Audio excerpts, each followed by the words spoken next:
All right, folks, this is part two of Beyond Essentials, which is a introductory um, training into helping you understand a little bit more past the surface level of the benefits of essential oils. And in this grouping of the topics that we're covering, I'm focusing a lot on everything to do with cellular health. So in part one, we explored, the reason why I have decided to focus on cellular health, and we talked about the different components on wellness. And now we're going to talk a little bit about how essential oils can affect the major components of cellular health. And the three main things that we talked about were DNA, your mitochondria, and your immunity. So to recap, your DNA is basically where all the information is stored in your body on how you receive information, and then based on how you receive that information, how your body makes decisions and how it's going to respond.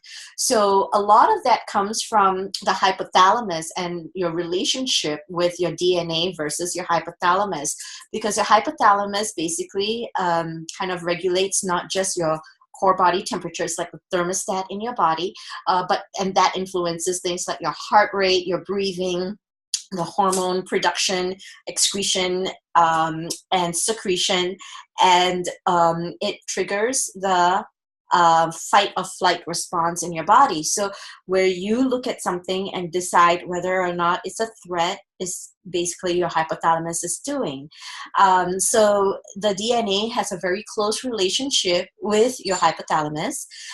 Your immunity is the next thing that is contained in your cells, and that is very important in making sure that your body has a strong defense mechanism against the things that threaten it.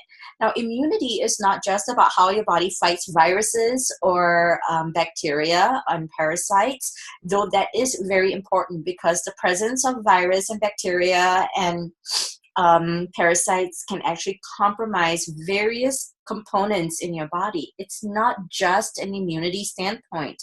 It's not just about whether or not you get the flu or a cold, but bacteria, viruses, and parasites can actually weaken your body across multiple body systems.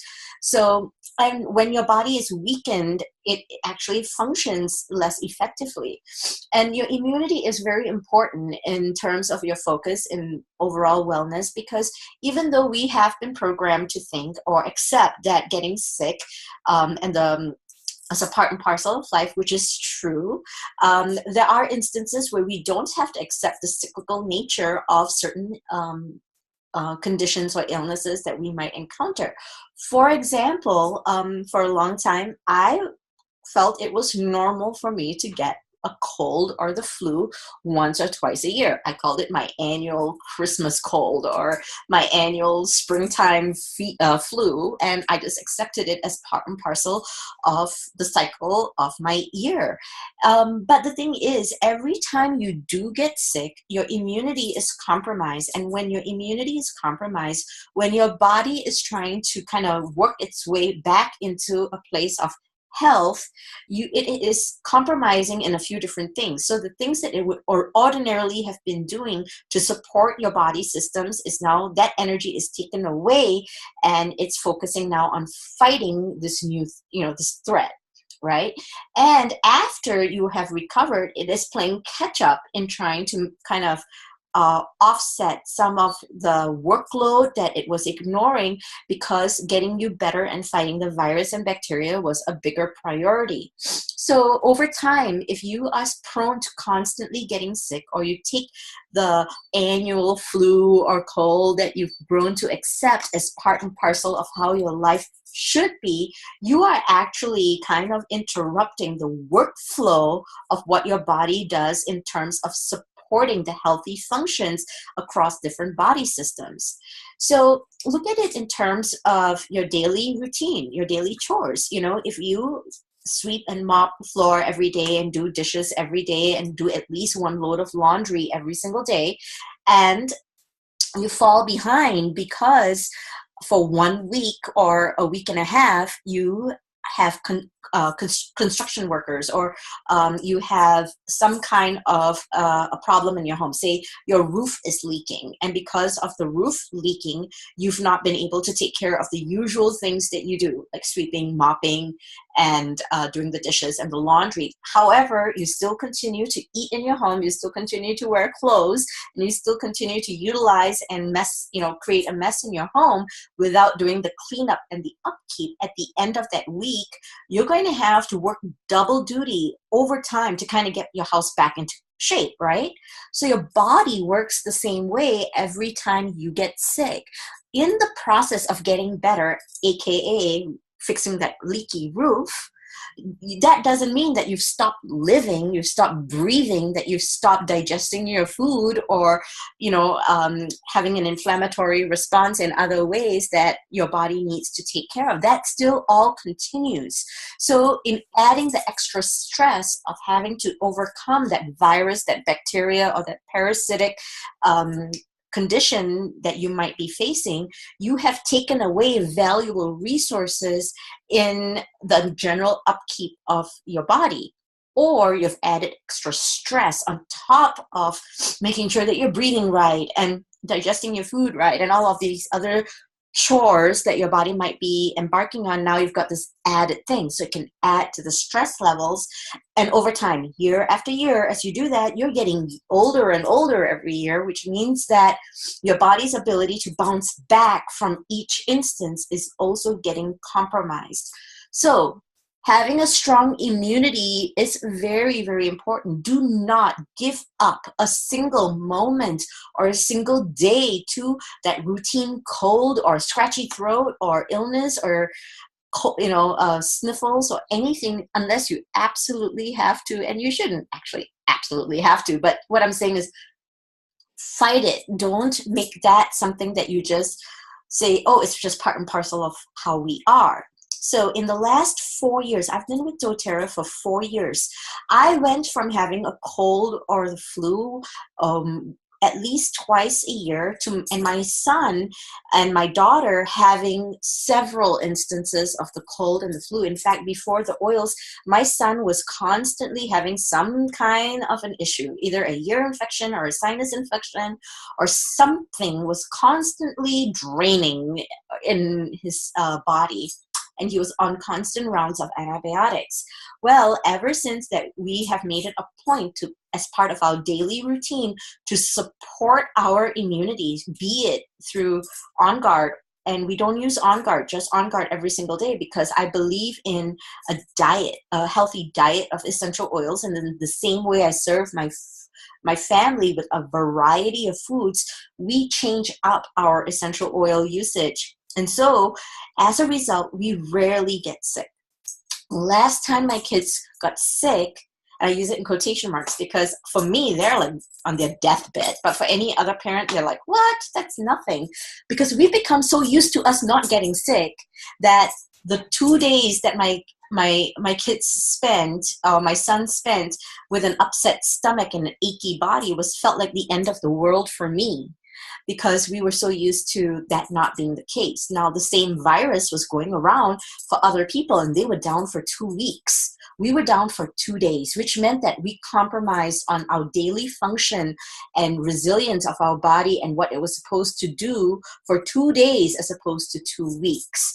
So the immunity aspect of this is very important. It's not just about us not getting sick, but it is also part of our move to make sure that we're not compromising on the resources that our body has in terms of making sure that our, everything else is working well. Does that make sense to you guys? So not getting sick is not just about the inconvenience of being sick, but when you don't get sick, that means your resources in keeping other parts of your body healthy is not compromised, right? So you're not taking away from that, daily routine, the daily things that your body needs to do. So that is something that is important in understanding, immunity. So having a strong immunity is something that your body needs every single day. So your immunity is working for you beyond the days that you are exposed to a virus threat or an infectious, a bacterial threat, the fact that we don't die just because we have taken a breath of air is our immunity working for us, because we are exposed to pathogens and microbes with every breath that we take. So that immunity is constantly working for us. It isn't just working when we've come across somebody who has sneezed on us, which I think is hilarious, because every time, when I notice somebody, some child sneezed on them, and immediately the antibacterial, sanitizer comes on, and they have to take vitamin C and whatnot. And I'm like, dude, your immunity is working for you even before the kid sneezed on you.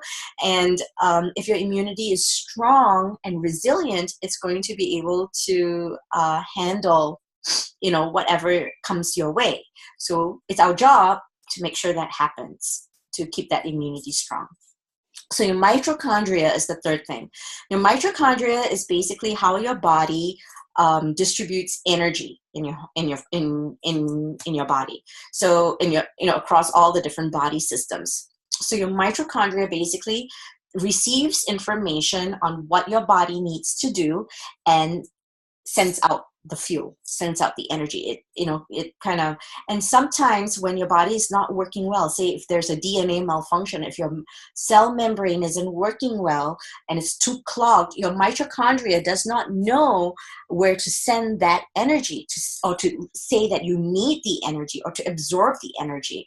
So if your digestive system, for example, isn't working well and you're not absorbing nutrients as well as you should, your mitochondria doesn't have the fuel that it needs, because the mitochondria is actually receiving what it needs from the way your body absorbs nutrients and how that's processed and then distributed into your body on a cellular level.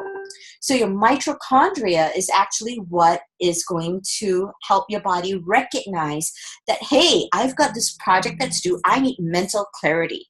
Your mitochondria, if it's working well, is not going to create a brain fog at 11 o'clock or 2 o'clock, because it knows how to sustain and give you that pump of information, energy that you need throughout the day, where it's not just high or low. If your mitochondria is working well, it's going to signal that you need higher levels of serotonin at dawn and not at 11 or 12 o'clock at night, when you should be actually having higher levels of melatonin so you can sleep. So your mitochondria is really how your body is learning how to secrete and excrete enzymes and chemicals. And secretion and excretion are two different things. Secretion is what your body produces in order to function. Excretion is what your body gets rid of so that it can continue to function optimally, right? So there are two different things that work with that. So let's take a look. And I love mind mapping in terms of presenting information. This is the handout that I give people in terms of how I want to teach them about the benefits of essential oils. And mind mapping is a great way to show information, because it can give you information in the form of a picture, and people remember things more when they can have a picture in their head instead of lines. A lot of therapists write information in lines or in compartments, but that's not how your brain works. This is how your brain works. And let me show you. Okay. All right. So in a nutshell, this is how essential oils support your cellular health. Now, essential oils, and each one of these components it's very self-explanatory, but now that you look at it, you can see it more clearly. So let me go through each one of these components. Now, the way I've mapped this out is, if you look at the circle in the center, the cellular health, that is the center, right? So all the components that are closest to the black circle are the main points. And then the ones further away from the black circles support each one of these components, okay? So if you look at cellular health, let's start with ancient cuisines. Now, if we look at the way the ancients ate, that means every single person, no matter what your heritage, you came from some kind of a genetic line. And the way the ancient cuisines work is that they show us how humans used to eat and how that affected our genetics, our cellular needs. So let's look at some ancient cuisines around the world.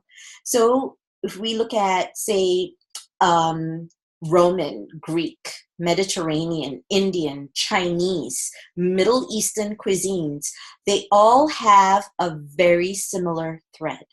Every single one of these cuisines have therapeutic plants in them. So let's look, Chinese food, right? Ginger, garlic, cardamom, lemongrass. Indian food, you have clove, cinnamon, fennel, cumin. Greek food, you have tarragon, oregano. So I can name off all of these therapeutic plants, and you will recognize these names because there are essential oil counterparts to them, right? Components to them. So rosemary, basil, marjoram, thyme, lemongrass, ginger, star anise, cumin, coriander, cilantro. All of these are major components in ancient cuisines. And the ancients, this is how they prepared their food. Every single meal had these herbs in them, had these spices, had these therapeutic plants in their meal, which meant that every single bite of every single meal that they took had a component of a therapeutic plant. And that is how our genetics was taught that, to thrive, to survive. So if we look at the way ancient cuisines were, we can recognize in juxtaposing that with the way we eat today, that we're not feeding ourselves. And the pyramid, the handy dandy little pyramid that we have to show us how to eat and what to eat, isn't taking into account any of these therapeutic plants. There isn't a little segment there that says rosemary, marjoram, and ginger, and all these therapeutic plants should be included in our diet. So when we eat, we go, oh, I ate healthy today. And you say, okay, what did you eat? And go, oh, I had quinoa and a salad, and I had a smoothie. And if they're not using essential oils in their food, and you ask them, well, what was in your salad? They're like, oh, I just had some light Thousand Island or dressing or raspberry dressing or whatever they say, right? And they think they're eating healthy, but they've eaten for their calorie needs, but not for their cellular needs, because they've not included any kind of therapeutic plant. And so they're like, okay, I ate a veggie burger. I'm like, what's in your veggie burger? Oh, soy protein and all these things. Again, calories, but nothing to support their cellular health. So that's one of the major things that really enable us to go back to the way our cells were made up, the way our cells were designed to function. And, in the other video, we talked about the perfect, this architecture, this perfect architecture. This relationship between the human body and plants is so beautiful. It's a perfect design, because these plants are here to support our bodies in nourishing it in a way that nothing else man-made can truly achieve. Because when you look at the cellular structure of the human DNA, the smallest component is identical to that of a therapeutic plant. That is like some geeky weirdness right there that is really cool, and you can digest that. So here's another thing. So all essential oils come from therapeutic plants. So if you see from ancient cuisines, we go up to therapeutic plants, right?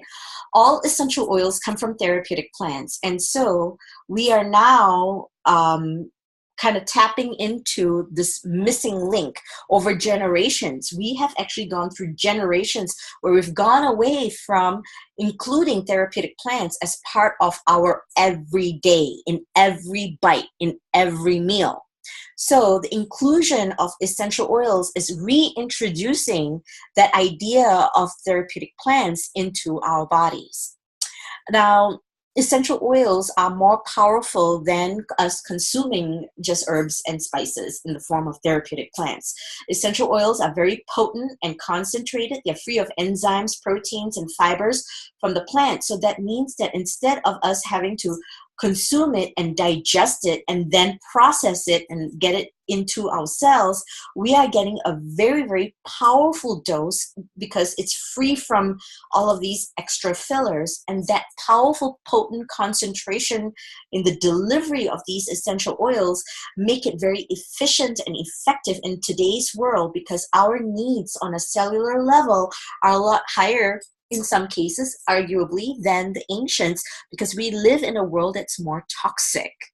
And also because we've gone through generations and many years in our own lifetime where we've not fed our bodies on a cellular level.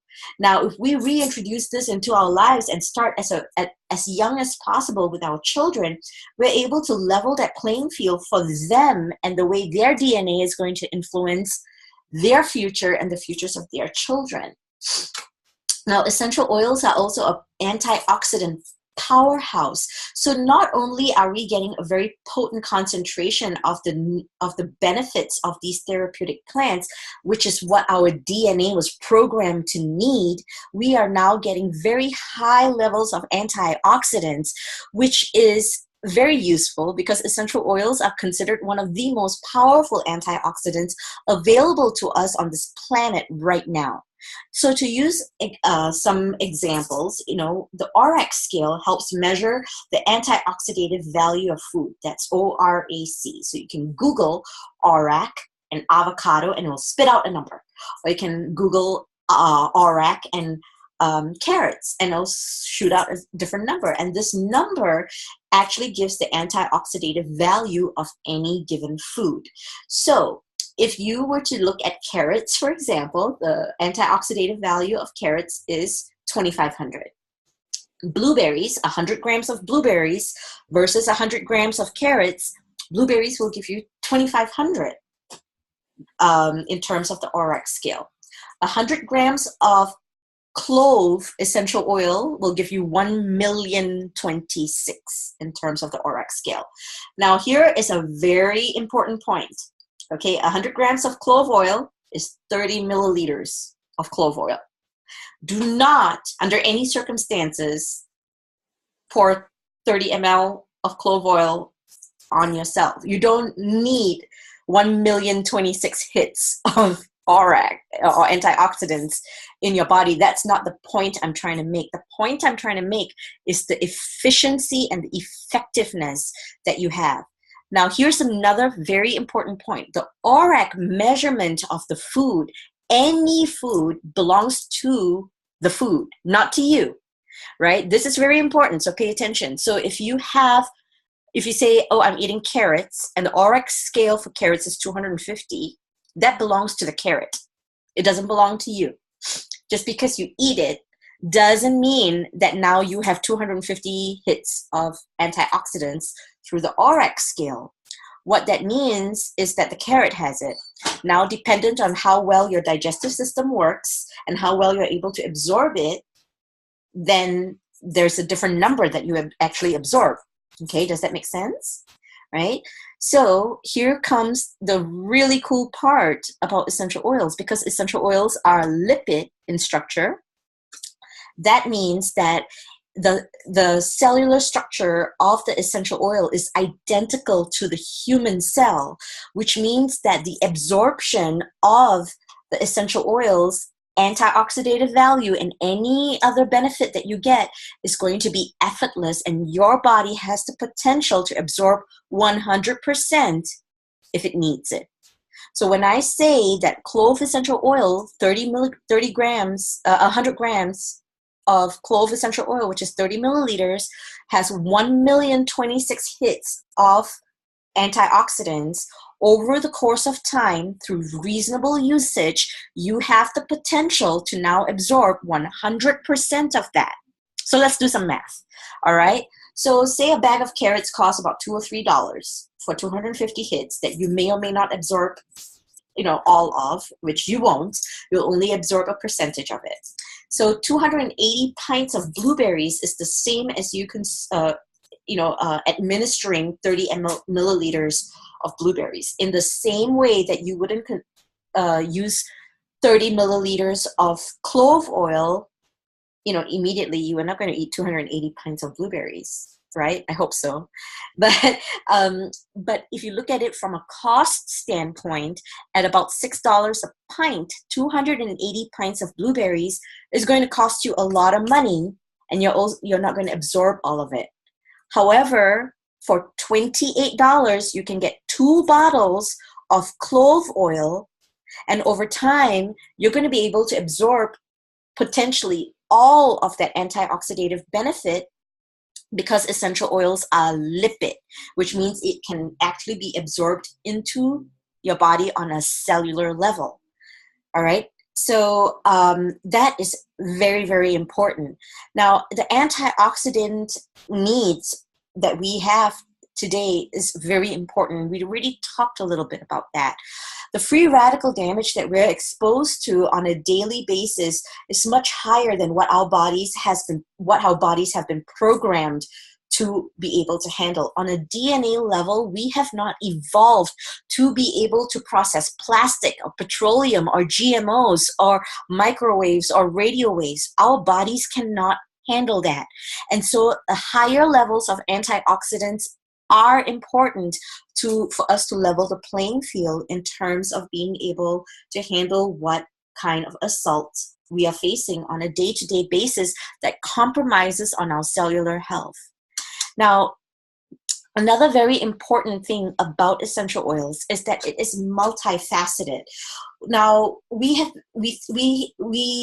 kind of look at our world as, if we have this ailment, then we need a certain response to it. So if you have high blood pressure, then you eat better, you reduce fatty foods, and you take medications that can help with high blood pressure. Now, in the same token, your high blood pressure medication will not take gum out of your hair. It will not help you. It will not help you shine up your wood furniture. It will not, make your musty laundry smell nice and fresh. It will not purify your water in a pinch, and the list goes on and on. However, lemon oil can do all of that.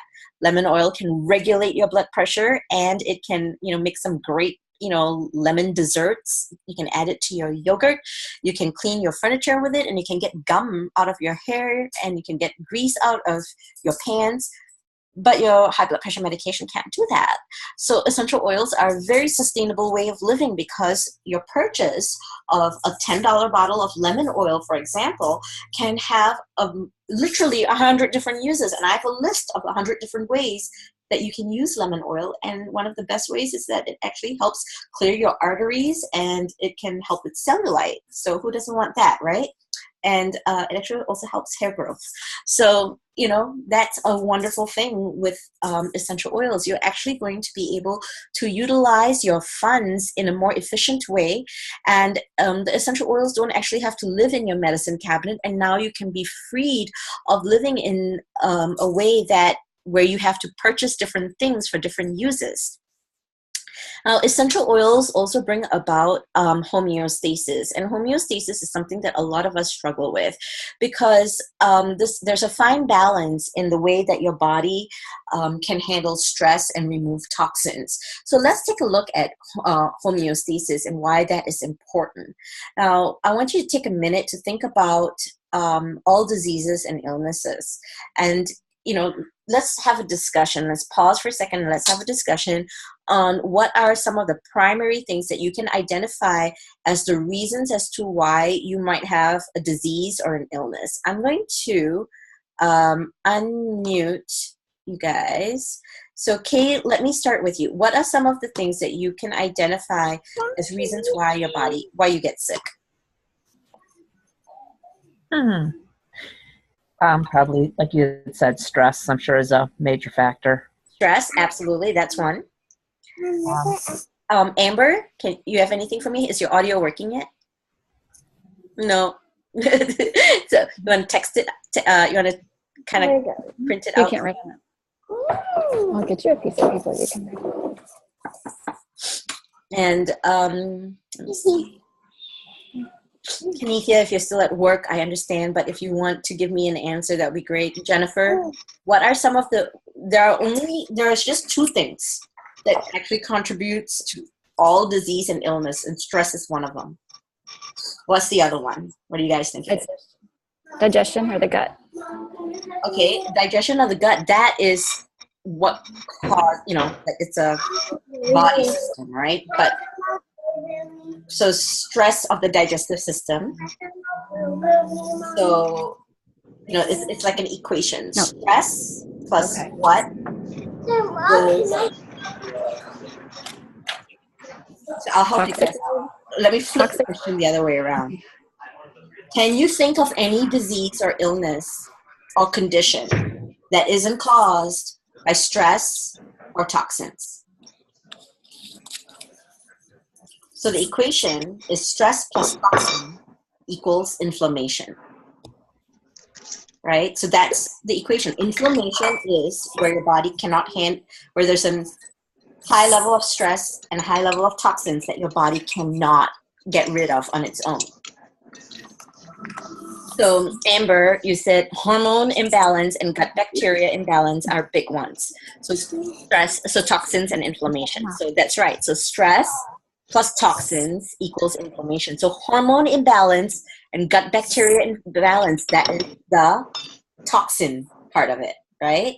And then what does that cause? It causes stress on the gut, which creates inflammation. So let's explore this a little bit. If you have asthma, the toxin is allergen or whatever's triggering the respiratory distress. That toxin causes stress on the respiratory system, which creates an inflammatory response, also known as asthma. Right? So I've had people, I've asked this question in Aubrey. every single class that I've been in. I'm like, think of a disease or an illness that is not genetic, that you were not born with. All right? But even that can be argued, right? But let's just keep that out of play and say, what? People like cancer. Well, cancer is an inflammatory disease. Stress that was put on your DNA because your DNA was not able to recognize harmful cells, right? That is cancer. It's an inflammatory disease. There is no disease or illness that isn't caused by your body's inability to handle stress and toxins. And so, let me mute you guys again. And somehow I've suddenly forgotten how to do that. There we go.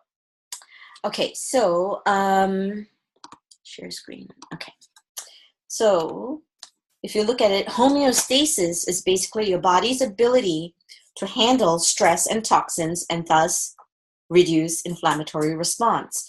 And essential oils are masters at reducing stress and toxins and ultimately inflammation. If you want to talk about the three main things that essential oils do, that's what they do. They reduce stress in your body, they reduce toxins in your body, and therefore reduce your body's inflammatory response. When we move on to talking about the different components, chemical components of essential oils, you'll learn about monoterpenes, sesquiterpenes, and so on and so forth. And it is an equation. So I like to use the example of Tri-Ease as an example. Everybody knows Tri-Ease, right? It is lemon, lavender, peppermint. Now, lemon, lavender, and peppermint, let's look at it from a stress, toxin, and inflammation standpoint. And when you create blends, which we'll talk about a little bit more later, you want to look at it from that standpoint. This is what you're trying to achieve, which is homeostasis with your blend.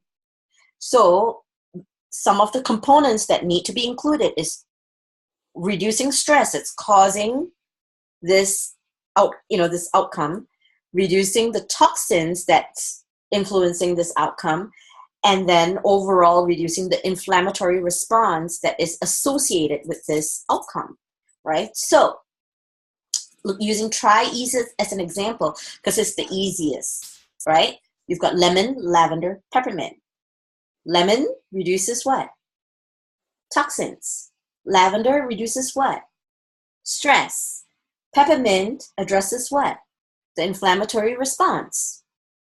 For the histamine reaction that you might be experiencing from allergens. Let's pause. Does that make sense to you guys? Does that analogy work for you in terms of like a very simple way for you to understand how essential oils work in terms of reducing stress, reducing toxins, and reducing inflammation? Every single essential oil does that. Every single essential oil does that. It just works in a different symphony based on which part of your body it does a better job at. But on a cellular level, every single essential oil reduces stress, reduces inflammation, and thus helps your body's inflammatory response. It's just that some oils work better at certain inflammatory responses, certain stressors, certain toxins better than others. That's it. That's the only difference. Are we okay with that? Any questions in terms of, because that's a big, it's a sweeping statement, but it's a statement that I have tested over and over again against the biggest critic I know, and that's me. And it comes out. It works. Try it out. Look at every single essential oil. Every single essential oil is doing that. Now, let me ask you, in your life, if you were to reduce your stress and your toxins in your life, how would your life feel? Let's just look at it from an emotional standpoint. If you didn't have to deal with the irritating people in your life, the stress, immediately, wouldn't your life be better? If you didn't have to deal with the toxins in your life, your self-doubt, the things that you're told you cannot do, the people who don't do the things that, you expect them to do, the toxins, the people who make your life difficult, how much easier would your life be? Now, because if you didn't have these stressors and these toxins in your life, you weren't angry or scared or, frustrated. That's the inflammation. How would you be? Wouldn't your life be better? Is there anything that you couldn't handle or you wouldn't feel like you could handle? Isn't life a lot harder because of the stupid people in it? Right? And the stress and the toxins, your cells feel the same way. Your cells feel the same way. So reduce the stress in your cells, reduce the toxins on a cellular level. And guess what? You don't have to chase the symptoms. Your body systems will be happy. And so if your body systems are happy, they will be able to handle any kind of inflammatory compromise that would come their way with greater ease. Just because you lack stress and toxins in your life doesn't mean that you won't have challenges in life. Sure you will. Money will still be tight, possibly. Things will still happen. But your ability to handle it changes. True? Right? Your ability to handle it changes. That is also true for your body. So, by introducing essential oils every day in as many ways as you can throughout the day, you are going to be systematically reducing stress and toxins in your cells, and thus enabling your cells and setting them up to handle inflammatory responses with greater ease. So, math, it works. Stress plus toxins equals inflammation. You want less inflammation in your life, reduce the stress and toxins. Okay? So let's go back. We're almost done with this little handy dandy handout. And like I said, this is what I use to teach all my classes. This. And then essential oils are a neurotonic. So that means it nourishes, stimulates, and rejuvenates the neurological pathways and chemistry throughout the body. Why is this important? Because your brain controls everything. Your brain controls everything. And if you are going to feed your gut and feed your body with different things, don't forget that you also need to feed your brain. And your brain isn't an island. It just doesn't live just on its own. The neurological pathways that connect your brain to the rest of your body are very important as well. And unfortunately, it's not like you eating kale, or there's no silver bullet in helping support your neurological pathways. In fact, it's something that most Western medical professionals don't even consider. But the neurological pathways in your body are like the super highways that enable your brain to process information and then enable your body to work in a certain way. In the same way that there are cells in every part of your body, your brain needs to be able to reach every single cell. So a neurotonic, what it does is helps your cells work better, and it improves the relationship. It's like counseling for your brain and your cells. It helps the relationship between your brain and your cells and the rest of your body. So what a neurotonic does is, remember how we talked about the cell and it has the DNA, the mitochondria, and the immunity. What a neurotonic does is it scrubs out the cell membrane. It helps the cell membrane receive information more clearly and send out information more clearly. So imagine if you were to put your hands around your ears and you walked around your whole day that way, and everything that your family was telling you had to be heard through those muffled ears. Chances are there's going to be some miscommunication. You're not going to hear things right. And so if you don't hear things right, or if you don't hear things at all, your response is going to be either delayed, wrong, or just completely possibly making the situation worse. So a neurotonic not just helps to clean out those message receptors, it also helps your body identify what information is accurate and what isn't. So now I skipped one. I forgot about the DNA repair, which now is perfect time to talk about that.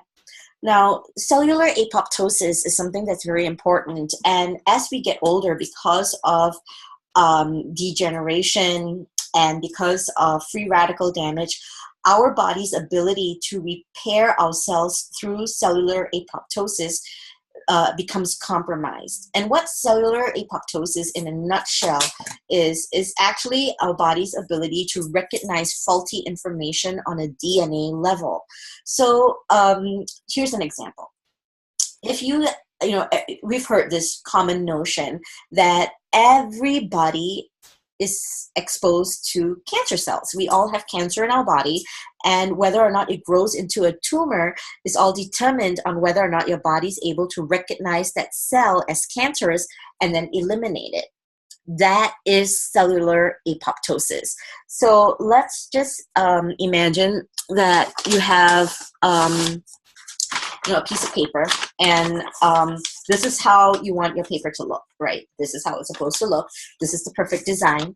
And you, because of some kind of DNA malfunction, you end up putting a little squiggly line, right? Like that. Like, I don't know if it shows up, but okay, right there, on your paper. So there you have a little squiggly line on your paper.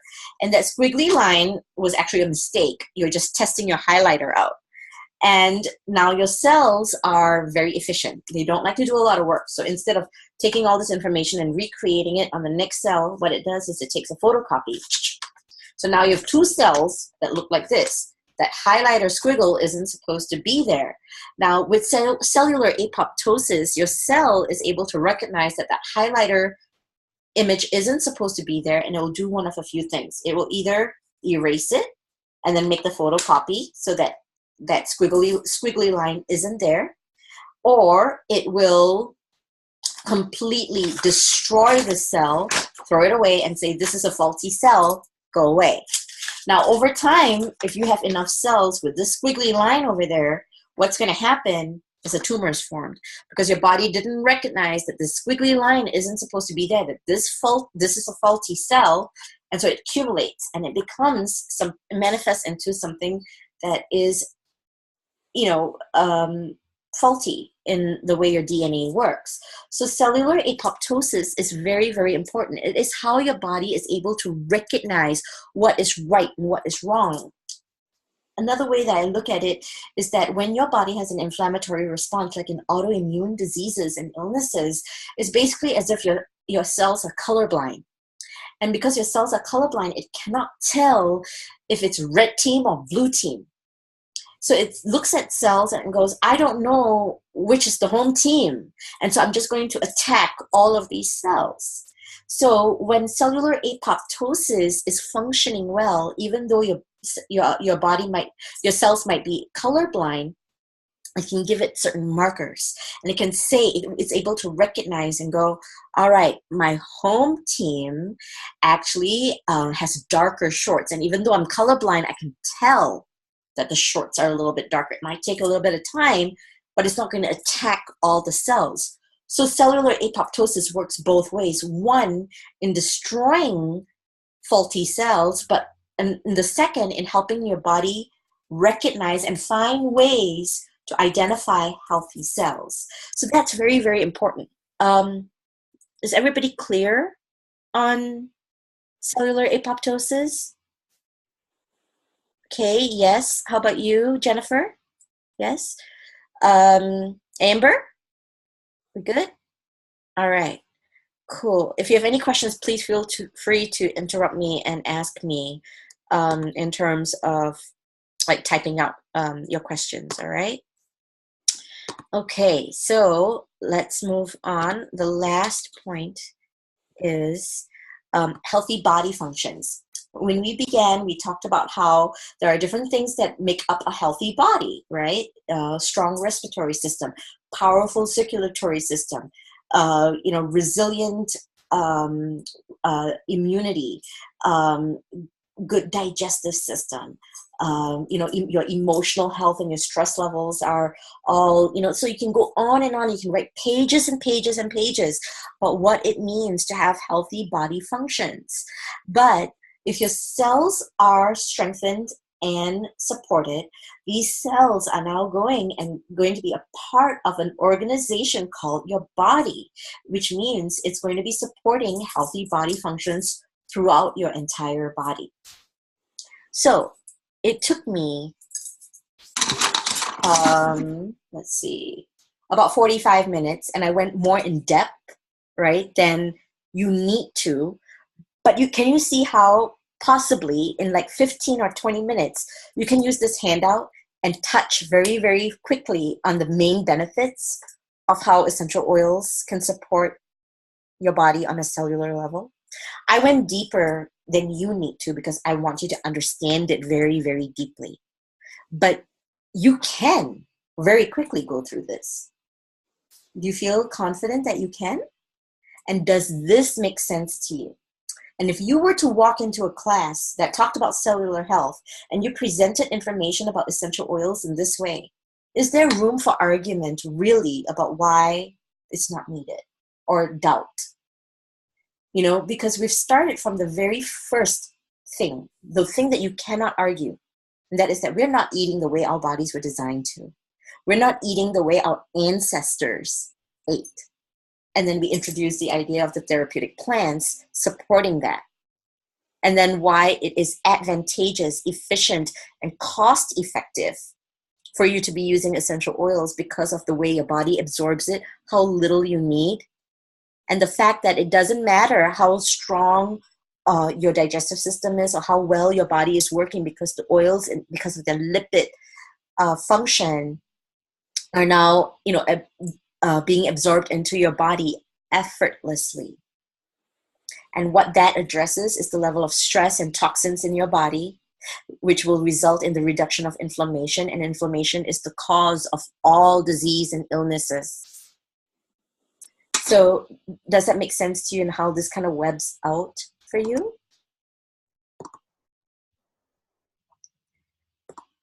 All right, so let me stop share here. Okay, awesome. All right, so let's pause for a second. And do you have just so much? Seriously, I mean, I can sit and talk for like 5 hours just on cellular stuff. But then, I'm geeky like that, and I have no real hobbies, and I like don't want to overdo it.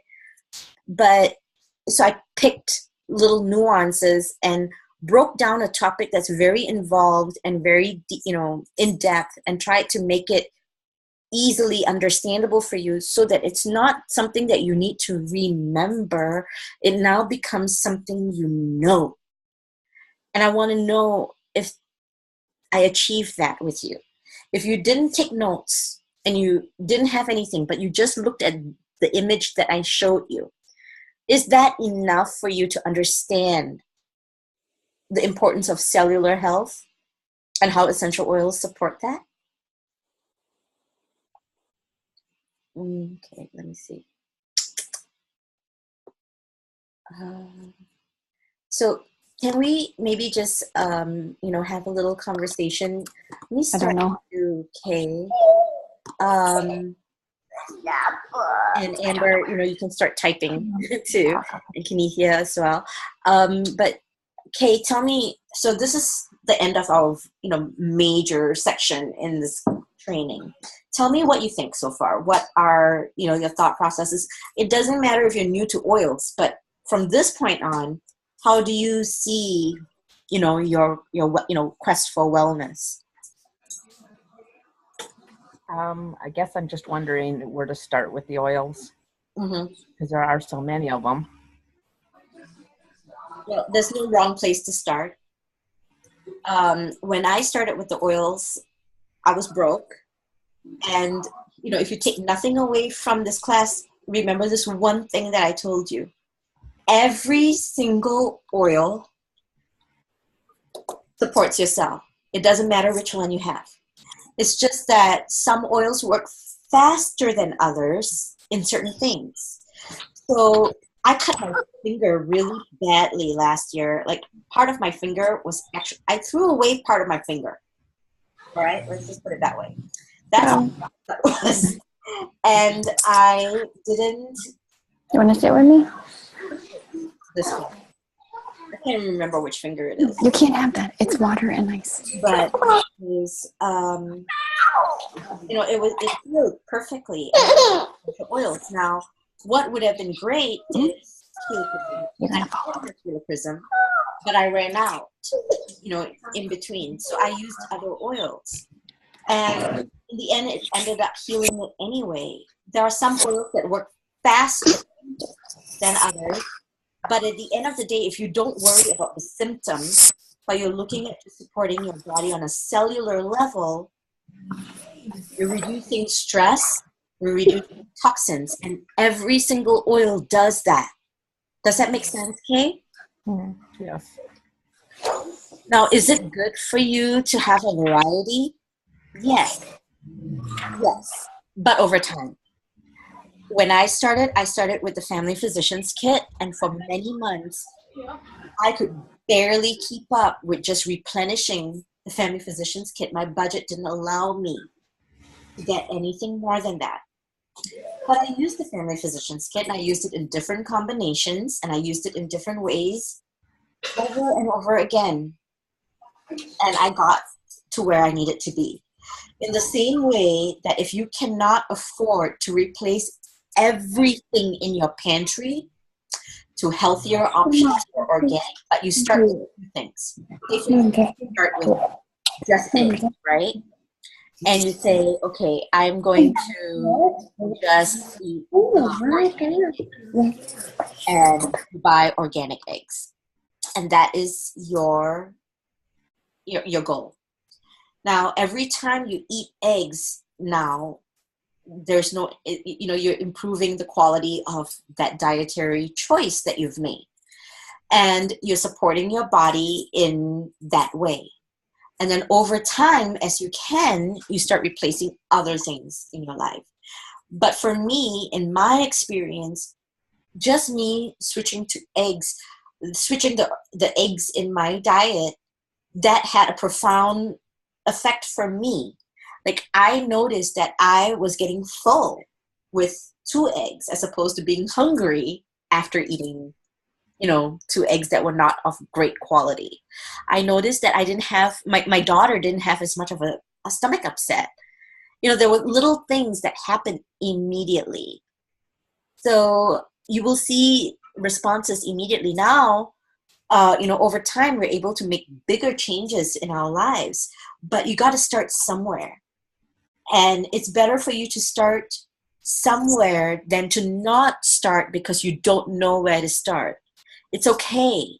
Your oils will not hurt you. The only way the oils will not serve you is if you leave them in the bottle. That's the only way the oils will not serve you. And if you don't know how to use it, where to put it on, bottom of your feet. Neurological pathways, we talked about that. Every single neurological pathway in your body is connected at the bottom of your feet. So give yourself a good pedicure, right? Like, pumice stone the bottom of your feet and use those oils, because your oils are not absorbed through the pores of your skin. It's through the epidermis of your skin. And so, putting the oils on the bottom of your feet will eventually get it to every single part of your body, not just because of the reflexology points that the bottom of your feet represent, but also because of the neurological pathways that, is connected to. So that is, that's great. And, I will continue to offer information. The Modern Essential book is a great way for you to start, but I'll tell you the best way for you to learn how to use essential oils is to integrate it into your everyday. Now, I'll show you, maybe in the next time I come back, I'll show you, but really I keep I like simplicity. I don't like to complicate my life. And, I don't spend my days making up lotions and salves and, I'm not doing that. I am essentially lazy. And I say lazy because it's a less threatening way of expressing the fact that I really don't like complication in my life. And so I find the path of least resistance. So one of the best ways that I have found to integrate a wide variety of oils into my everyday is to look at the things that I would do anyway. I brush my teeth. I, like to kind of swish mouthwash. I wash my face. I'm very vain.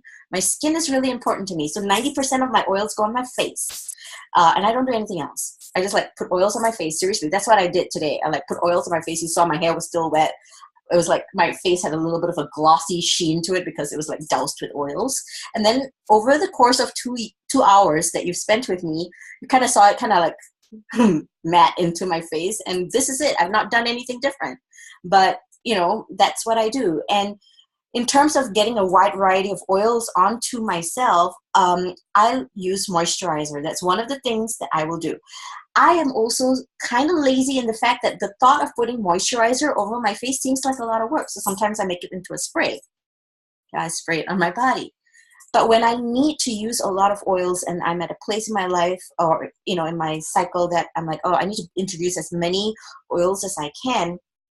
Imagine okay, I either use fractionated coconut oil or the fragrance-free lotion. I don't sit around making my lotions and my blends or whatever. I pick 5 oils. I put it on my counter. I open all the caps because it's more efficient to do it that way. Open all the caps, put them on the side, and then I squirt a little bit of coconut oil and I put a few drops of the essential oil. 1 essential oil. I'm left arm gets cypress, and then I put more lotion and I'm squirt. I'm right arm gets clove, and then I go across my body that way. And when I'm done, I've used 7 different oils, and they're gonna coursing through my body in different ways. And I try and pick my oils so I don't smell like a whorehouse, but really they smell fine. They don't, it's fine. And really, that is the method to my madness. I can't write a book about that. Nobody would buy it, but it works. And so guess what? The next day, I'm not stuck with this blend that I have to use. I can change it up. The next day I can use Roman chamomile and lavender because I'm paying attention to what I need. I need certain things every day because yesterday is different from today. And I honor that. So I don't just make, sometimes I do make blends for the week, but for little things, like what can I do different every day?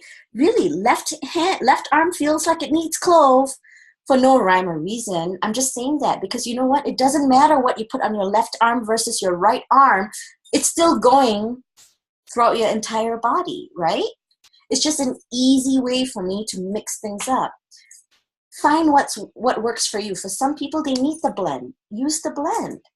For some people, they need to make the lotion. Make the lotion. But use your oils in the same way that I look at it as a diet. I don't eat tortillas every day, even though I want to. I really want to eat tacos every day, but I don't, because the rational part of my brain recognizes that I need diversity in my diet. In the same way, your brain can get really, really understimulated if you eat the same kind of food every day. Did you guys know that? You need a variety of foods and textures in order for your brain to be stimulated. And studies have shown, I'm going to regress for a little bit, but studies have shown that people who prefer certain textures or stay away from certain textures actually have neurological issues associated with that. Weird, different class. But in the same way I look at diet, I look at my essential oils. I use different oils every day, and I try and figure out the best way to facilitate that. So I cook with it, I clean with it, I use different oils in my spray bottles. I never make a big batch of anything. I make small batches of everything. And when I have the opportunity, instead of making a body butter, I'm just like body butter base and then essential oils different every day. And I go with that, and it works. People ask me, what do you put on your face that makes your skin look so good? I'm like, what do I not put on my face is a better question. Because I will put everything. The other day I put some sassy on my face. It was really interesting.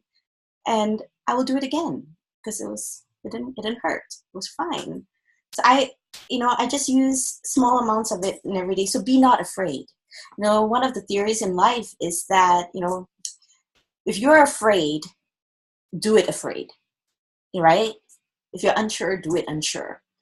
The cool thing about essential oils is they really cannot hurt you unless, and there are some exceptions, unless you have seizures, you have certain medical conditions, or you're going to go out in the sun. Know those boundaries, work within those boundaries, but don't be afraid of doing, different things. Don't be afraid of making a mistake. So Amber, it says, it all makes sense and gives great support in how I can respond to people who claim an oil doesn't help with one particular thing. I initially taught from a standpoint that this oil helps that, but I look forward to shifting these concepts. I think I'll be setting people up for success with the oils if they come into a lifestyle with the understanding of these things rather than having to go through each paradigm shift like you mentioned earlier. Yes, it was exhausting for me because people were constantly coming to me and going, okay, what oil do I use for this? What oil do I use for this? I've done this, now what? And it's never ending. But if you come at it from a standpoint that this is something that you need to do every single day to support yourselves, then it's a shift. You will always have people who need instruction, step by step. What do I do now? What do I do now? What do I do now? And that's why when you look at the matrix, it will cover that, right? They've already identified where they need help. So if you put in a little bit of work and we can do that together and identifying what oils go with what area that they need to cover, they will find some solutions. But at the end of the day, we need to have certain oils in our mix every single day that are known for reducing stress, that are known for reducing toxins, and then ultimately that support the reduction of inflammation. And that's where we're going to come into the next part of this class, where you're going to be able to recognize which oils are powerhouses with what. So, I always look at it from a Trinity standpoint. Use the lemon, lavender, and peppermint example, right? What do I use to reduce the stress factor in what's causing this? What oil do I use in order to reduce the toxin level of this? So let's use some examples. Let's work this out. why don't you guys give me something? Like, say you want to address something, then I can help you with that. And I'm not going to use a book or anything, so I'm just going to go from this equation. All right. So give me something.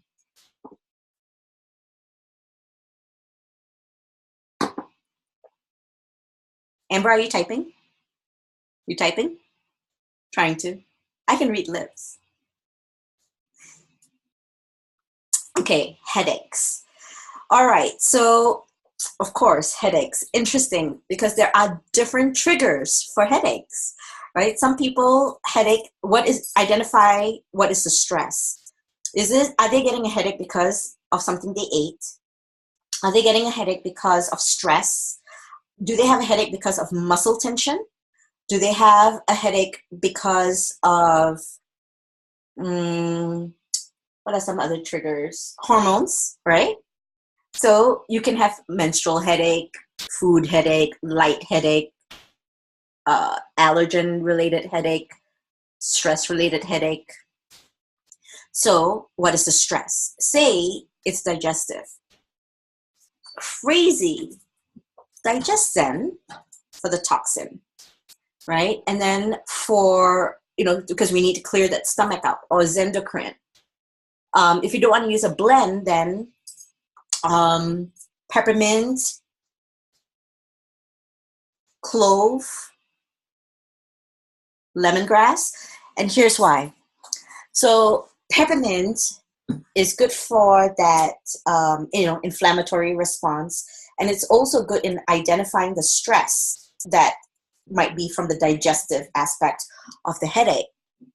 The clove picks up on flushing out the liver or the kidney, so the toxin level is pushed out of the body if it's digestively triggered. Plus, clove is also a good analgesic, so it reduces that pain factor, so you're doubling up right there.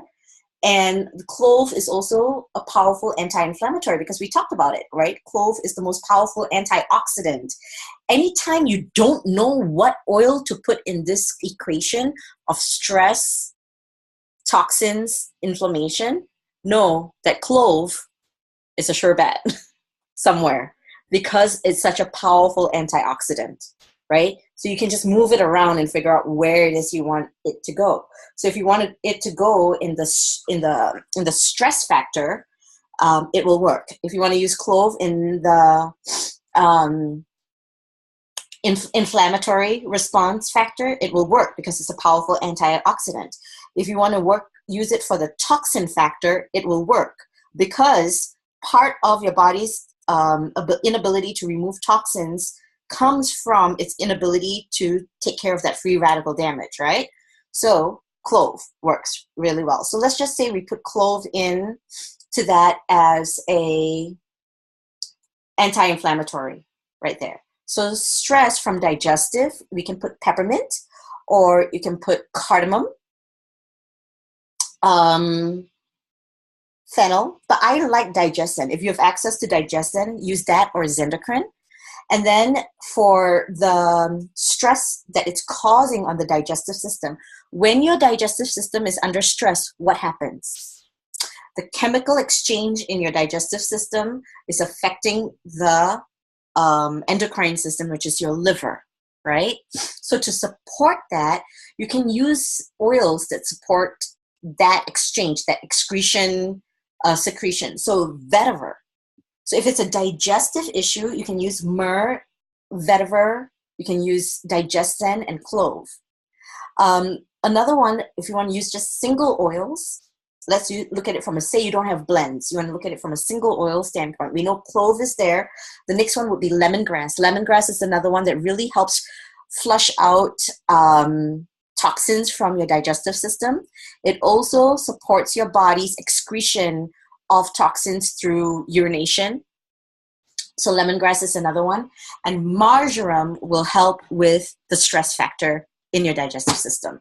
So if you have headache and it's caused by a digestive malfunction, the blend from a stress, toxin, and inflammation standpoint, I would pick clove, lemongrass, marjoram. Does that make sense to you, Jennifer? Yeah. So if you use that equation, right? Stress, toxin, inflammation. Now, here's the cool thing. If you use clove, lemongrass, and marjoram, and we used it just from a digestive standpoint, but if I were to look at it from a standpoint that it might have been muscular, guess what? Clove, lemongrass, and marjoram are also very powerful oils in releasing stress, inflammation, and toxins on your muscles and your joints, right? If you think about what they do, lemongrass is good for tendon.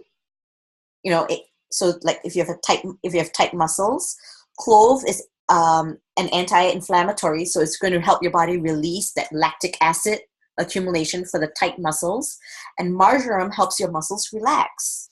So if you're coming from it from a tension headache standpoint, that works.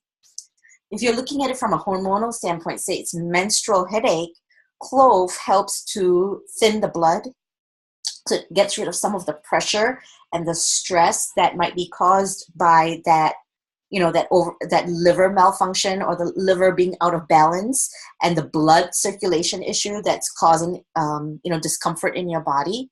Lemongrass helps with pain, and lemongrass is also really good in terms of reducing menstrual cramps. And marjoram is very relaxing and actually is hormone balancing for women. So it works with that. So I didn't know you were going to ask me that question, but accidentally, just kind of like by shuffling through some options, you can find the 3 oils that will work for that. Are those the only 3 oils? No, because you can interchange it with like frankincense, right? Frankincense is another good oil. You can use frankincense in every blend as a driver because frankincense works as a stress reducer and an anti-inflammatory and a toxin reducer. From a DNA standpoint, it's not actually doing that. It's triggering your body's DNA to activate those actions in your body. So does that help? Or did I make it more confusing? Okay, and then we have sinus infection. Okay, so sinus infection, what causes that? Is your body's inability to excrete fluids. So if you have a lot of sinus buildup, that's your body's way of trying to actually get rid of toxins that it has identified as being allergenic or like insulting to your natural function. So when you have mucus or fluid buildup, that's your body actually working really well for you in trying to eliminate the toxins. Does that make sense so far? So let's support that. So the toxin that was causing the sinus infection, you first you need to identify, is it the fluid or is it what's causing the body to excrete the fluid? Right? So you want to look at powerful antihistamine options. So blue tansy in balance is really, really good for that. And using a blend like Balance, you know that a lot of the blends already have this trinity factor in them, the stress and inflammation and toxin reduction factor in them. So right there, you're already kind of creating like a good synergy. But if you're looking at single oils, if you want to help your body flush out fluid quickly, cypress is very, very good for that. And cypress is really good for that. Myrrh is kind of good because what myrrh does is it increases the mucus excretion. So you might get like a worse runny nose and you might look like it's getting worse, but what it is it's creating more fluid to flush it out. But you want to be careful with that because you don't want it to retain in your body. So I would go with cypress for the toxin removal aspect of it for a sinus infection. And then thyme oil would be the oil that I would use for to support that toxin removal as well. The stress of it would be blue tansy or balance, or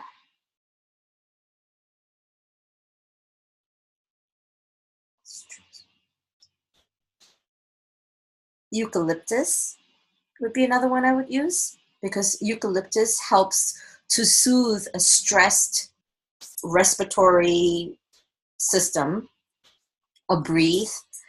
And then for the inflammatory response that your body is experiencing, you can go with lime or cardamom.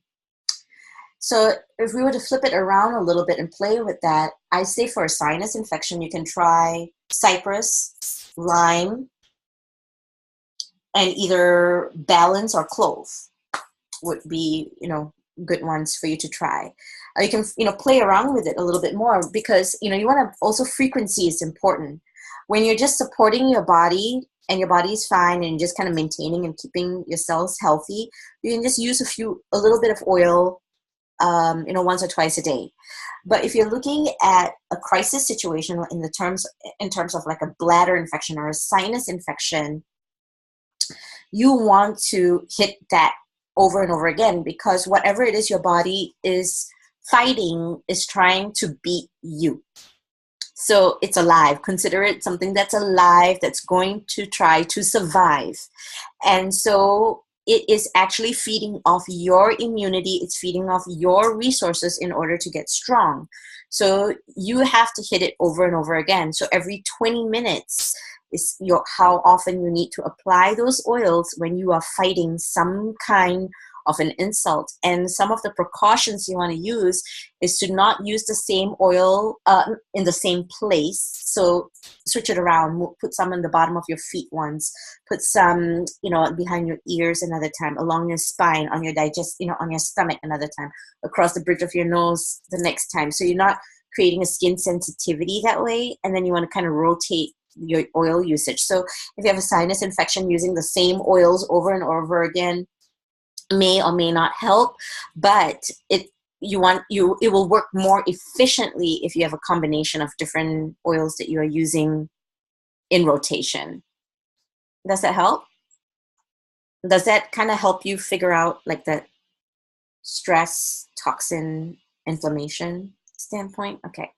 So we have bladder infection next. So if you look at things that affect the bladder, one of the reasons why we get an infection in our bladder is because of fat. I know that sounds crazy, but when you urinate, you're actually getting rid of fat, unhealthy fat, and toxins that are your body's way of flushing out toxins. So when you have a bladder infection, that means that the toxins that your bladder was actually in charge of excreting and removing kind of accumulated because your body was not flushing it out. So you want to promote urination. Oils that have been known that are like prolific in promoting urination is cypress and lemongrass.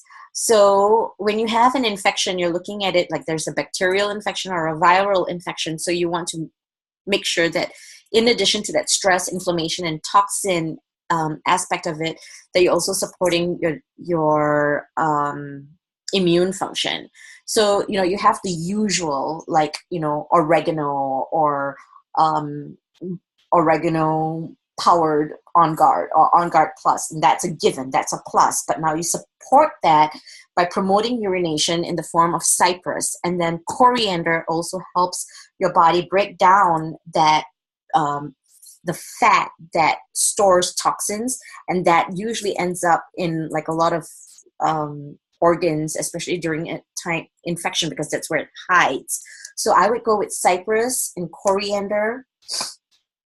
And so for the cypress would be the toxins, the coriander would be the stress, and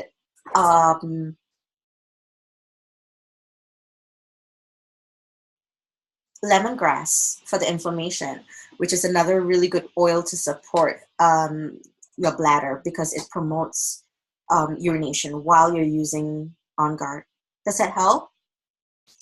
I don't know if you're still around or if you are actually paying attention at work.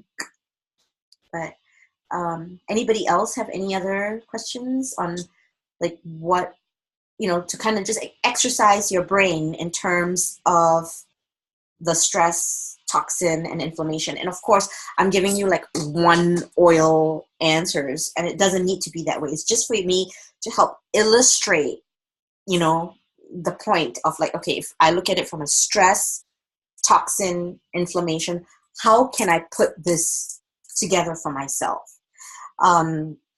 Does that mean that marjoram is only good for stress? No, marjoram is good for the removal of toxins in some ways as well. So let's just take a look at marjoram real quick.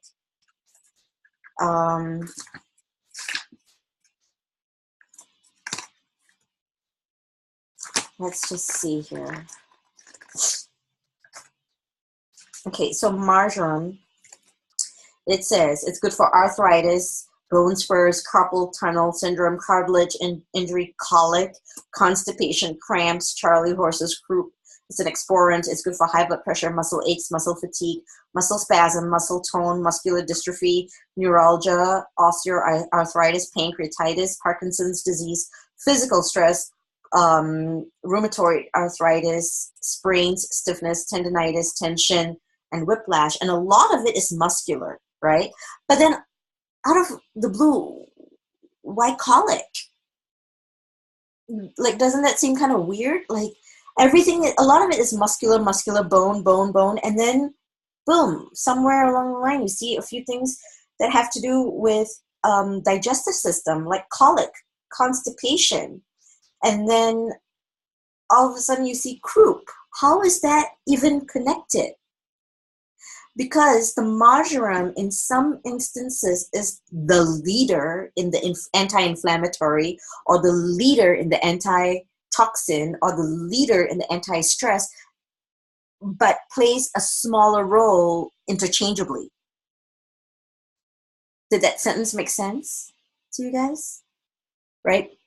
How is it able to take care of something muscular and something digestive and then something respiratory, and then it has high blood pressure? That's circulatory, because it is flipping across different switches in whether it's being, it's identifying the toxin or the stress or the inflammation.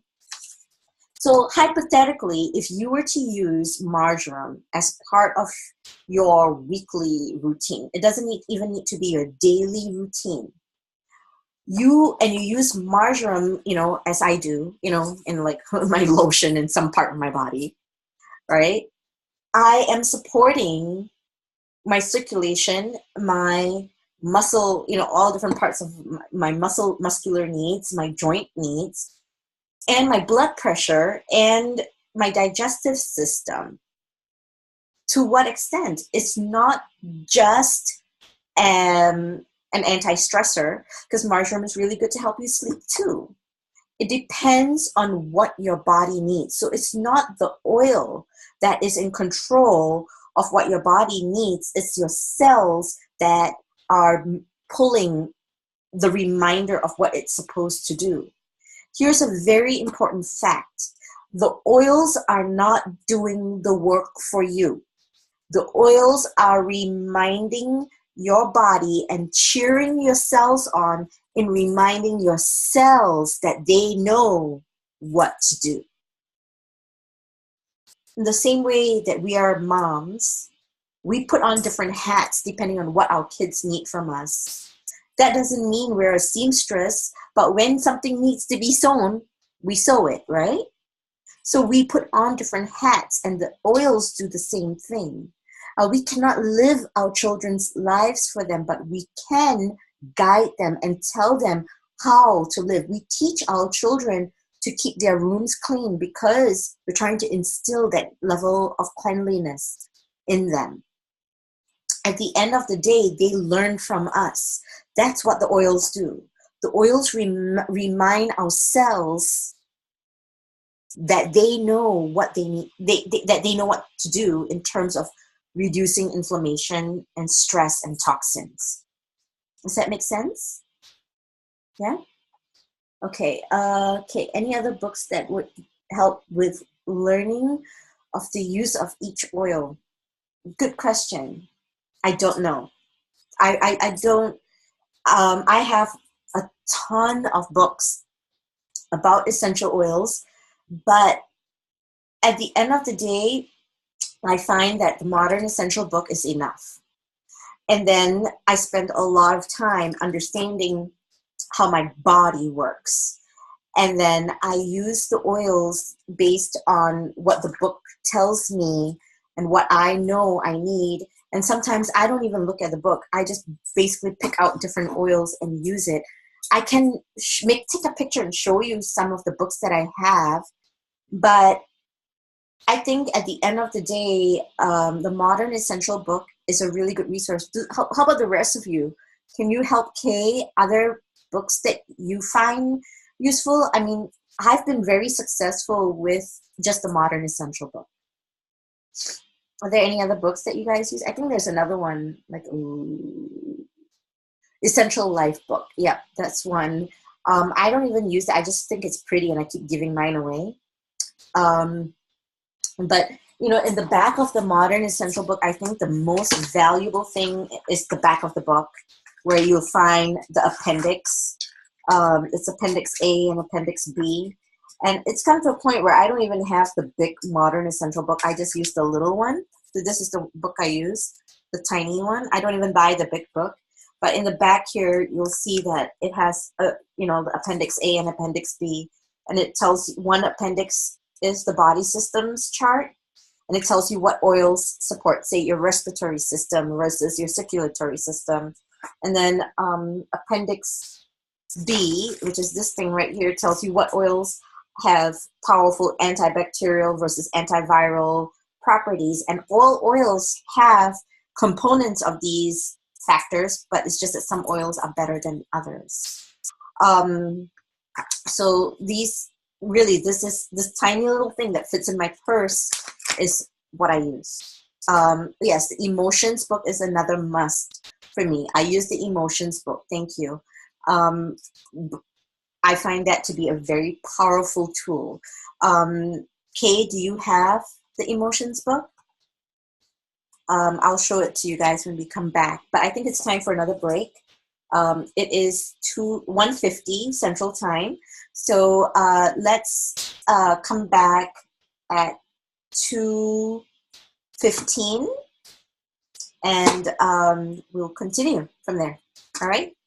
So I'll see you guys in a little bit. Okay, you can get those from Aroma Tools, and I'll send you links to them, okay? All right. So thank you all very much, and I'll see you guys in a bit.